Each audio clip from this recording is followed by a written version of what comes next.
News on the spot. Wakil Ketua DPRD Surabaya Reni Astuti menekankan penanganan hulu dan hilir terhadap penularan COVID-19 di tengah kondisi darurat COVID-19 di Surabaya.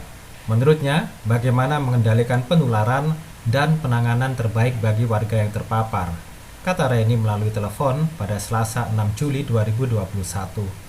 Reni menambahkan perlu tindakan konkret dari pemerintah Kota Surabaya di tengah terbatasnya ruang isolasi bagi pasien dalam kondisi berat, sedang, dan ringan. Penguatan penanganan COVID-19 ini memang harus dilakukan dari hulu dan hilir ya, mulai dari bagaimana kemudian mengendalikan tingkat penyebaran sampai kemudian memberikan penanganan yang terbaik bagi mereka yang sudah terpapar ya. Ketersediaan ruang isolasi yang disiapkan oleh pemerintah, baik itu yang gejala ringan atau mungkin tanpa gejala seperti di asrama haji, dan juga ketersediaan penanganan di rumah sakit. Reni mengapresiasi upaya yang dilakukan oleh Wali Kota Surabaya Eri Cahyadi beserta jajarannya yang mendirikan rumah sakit lapangan khusus COVID-19 di lapangan tembak Gedung Cowek sebagai tindakan penanganan di sisi hilir.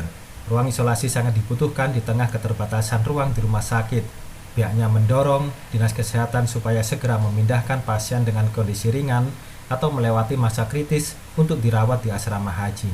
Rumah sakit hanya untuk penderita kondisi berat dan sedang saja, jelas Reni. Sementara itu, penanganan di sisi hulu untuk menekan penularan COVID-19, Reni menekankan tidak bisa hanya dilakukan oleh pemerintah kota, melainkan kerja bersama warga Surabaya dengan mematuhi protokol kesehatan, memakai masker, mencuci tangan, menjaga jarak, menjauhi kerumunan, dan tidak keluar rumah kalau tidak untuk keperluan mendesak.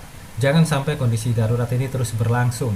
Selama PPKM darurat harus ada hasilnya, sehingga ekonomi kembali bergerak normal, sektor UMKM berjalan sebagaimana biasanya.